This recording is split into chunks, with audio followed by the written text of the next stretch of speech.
Dans cet épisode, je vous propose de découvrir les 6 niveaux de conscience et les 2 qui sont le plus importants pour avoir une grande vie.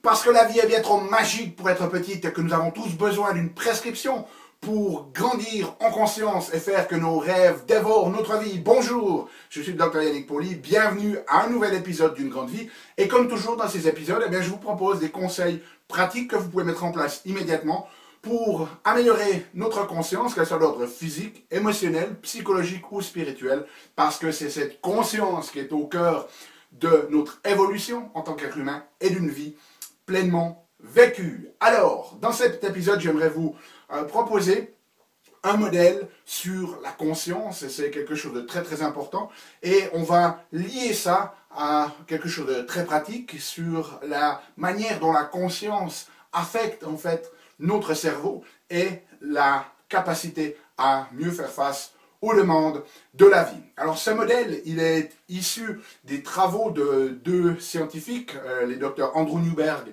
et Mark Steadman et de leur équipe.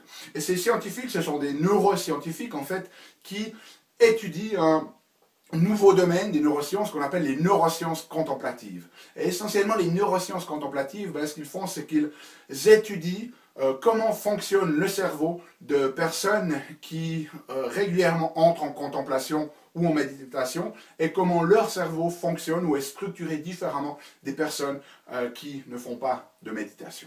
Alors, entrons dans le vif du sujet.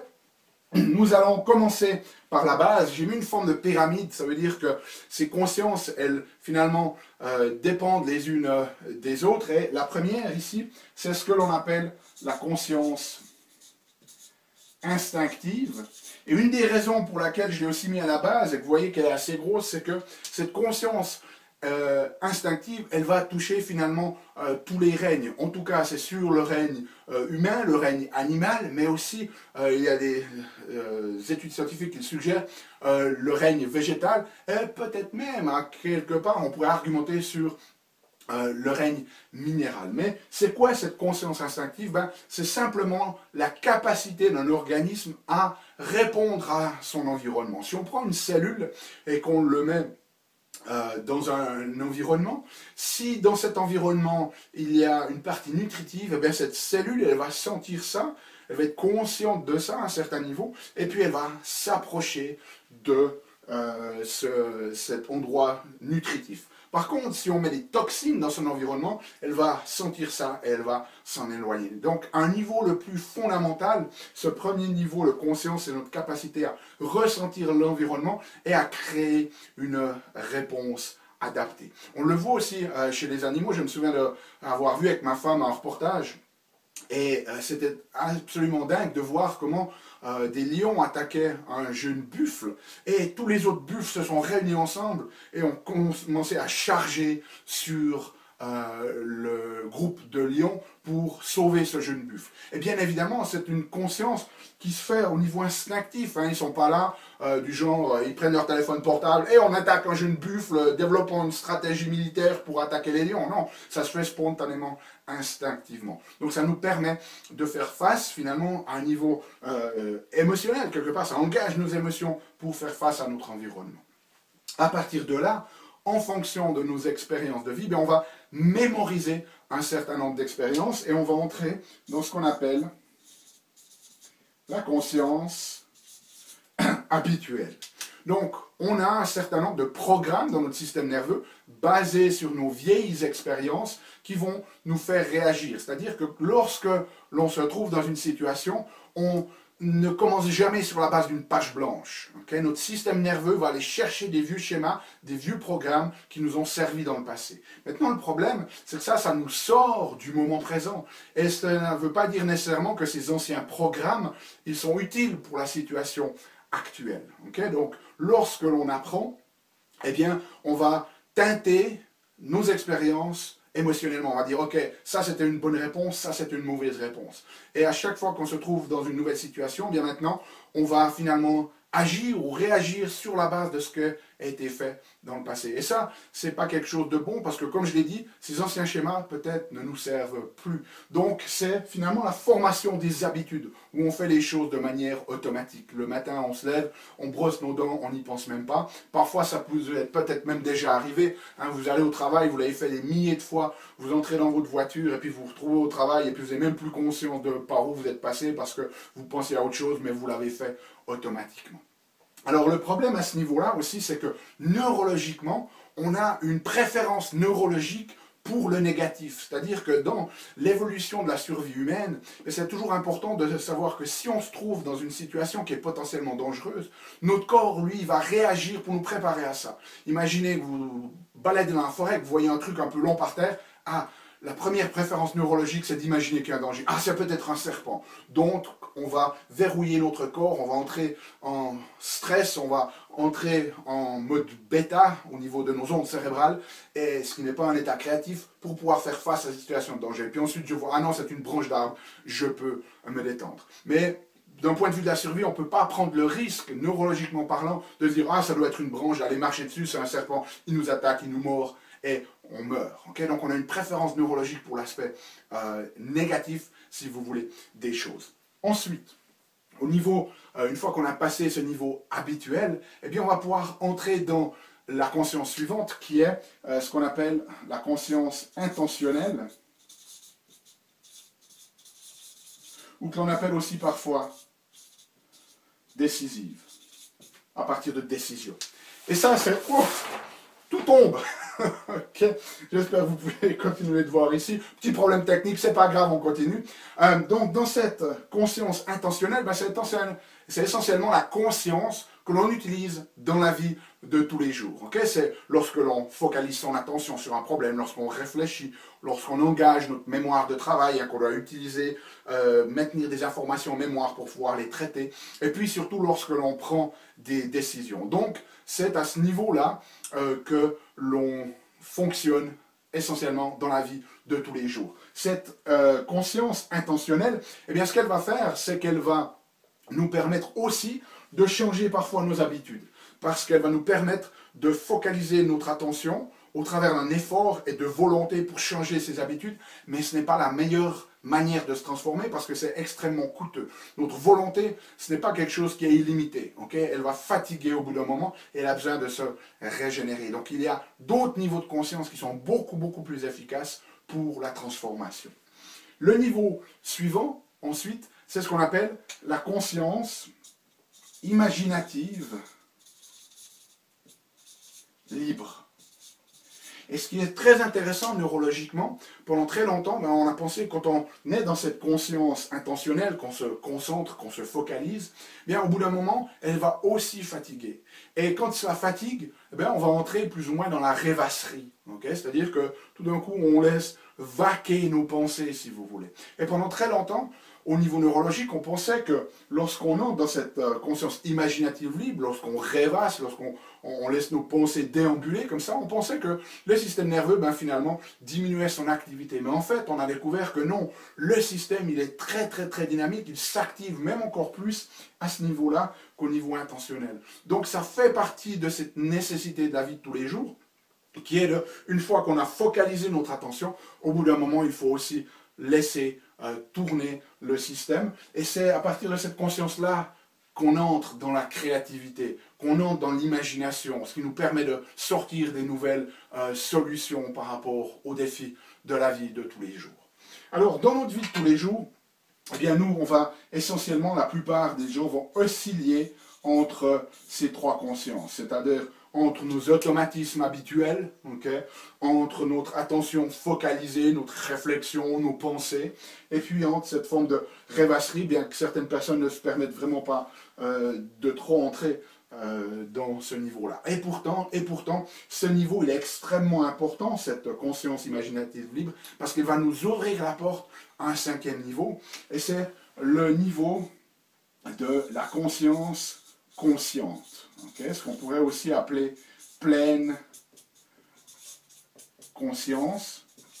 Et si vous avez déjà fait de la méditation, vous allez être familier avec ce terme. Cette pleine conscience, elle a finalement deux attributs.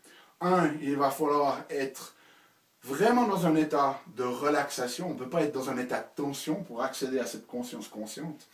Et aussi, on doit être dans le non-jugement. Donc, cette conscience consciente, c'est cette partie de nous-mêmes qui permet de prendre de la distance, de s'élever, si vous voulez, et d'observer sans jugement ce qui se passe. Et là, quand on entre à partir du 5e niveau, quelque chose d'extraordinaire se passe au niveau de notre système nerveux. C'est qu'à ce niveau-là, la connectivité qui va se faire dans notre cerveau, la capacité à créer de nouvelles connexions, qui est quelque chose d'essentiel pour la santé de notre cerveau, eh bien, c'est vraiment majoré.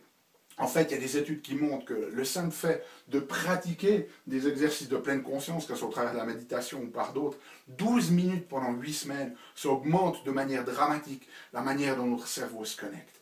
Et ce qui est phénoménal dans les neurosciences contemplatives, c'est que quand ils comparent les cerveaux de personnes qui ne font pas de méditation et les personnes qui font régulièrement de la méditation, c'est-à-dire qui accèdent régulièrement, qui travaillent régulièrement à cette conscience consciente, eh bien il y a des changements au niveau du volume de certaines structures de notre cerveau, surtout dans les structures les plus évoluées, qui vont de 6 à 17% de différence. Ce qui est énorme. Pour vous donner une idée, quand d'autres neuroscientifiques comparent le cerveau de personnes saines, neurotypiques, qui n'ont pas de problème particulier, et qu'ils comparent ce cerveau au cerveau de personnes qui souffrent de dépression chronique, ou qui souffrent de schizophrénie, ou qui souffrent d'autisme, ou qui souffrent du déficit d'attention, hyperactivité, eh bien les différences, elles, se situent entre 3 et 5% de volume sur certaines zones. Là, lorsque l'on compare ceux qui sont régulièrement dans la pleine conscience et ceux qui ne le sont pas, eh bien, on voit 6 à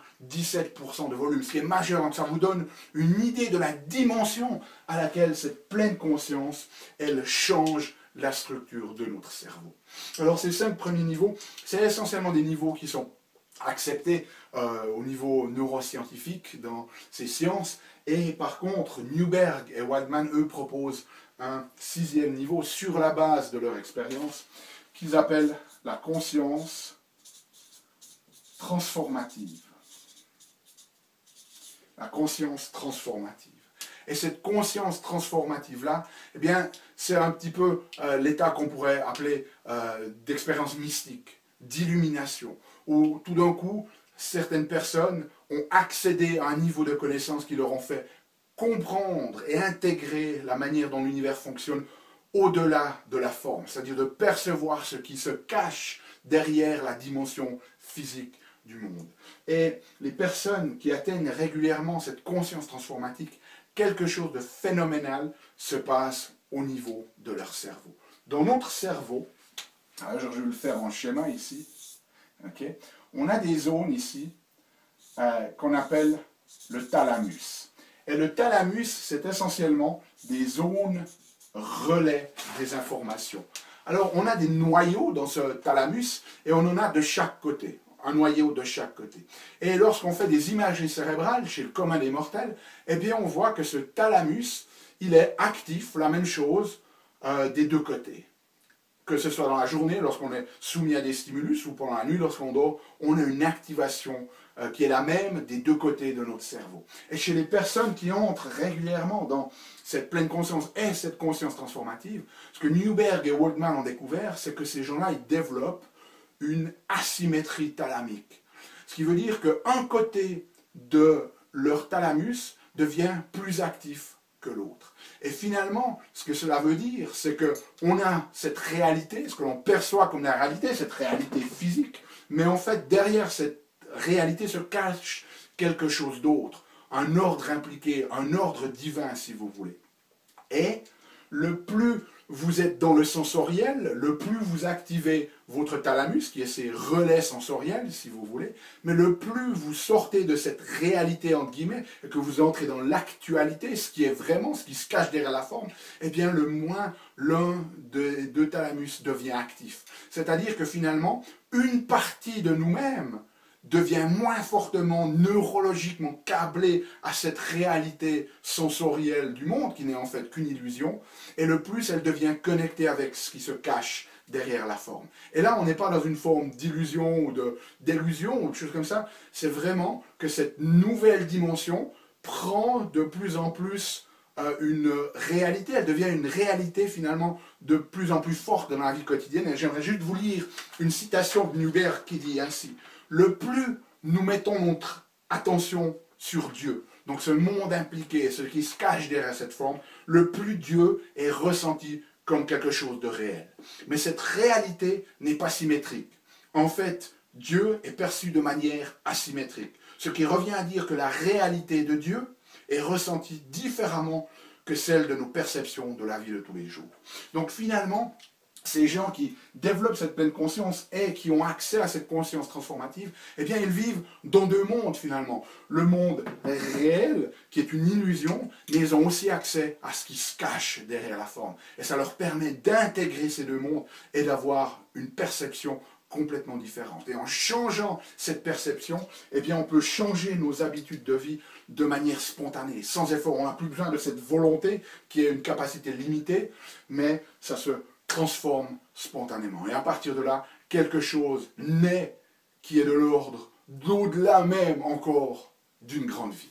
Alors j'espère que cet épisode, avec une autre page qui tombe sur un de mes murs, quelques problèmes techniques au niveau des scotch dans cet épisode, mais ce n'est pas grave.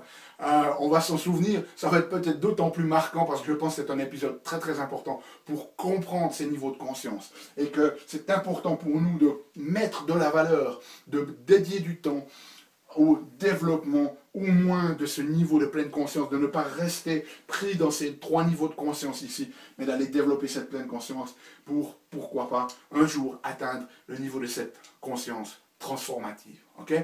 D'ici là, d'ici un prochain épisode, eh bien souvenez-vous, aimez la vie, émerveillez-vous et contribuez chaque jour un petit peu plus pour pouvoir vivre une grande vie.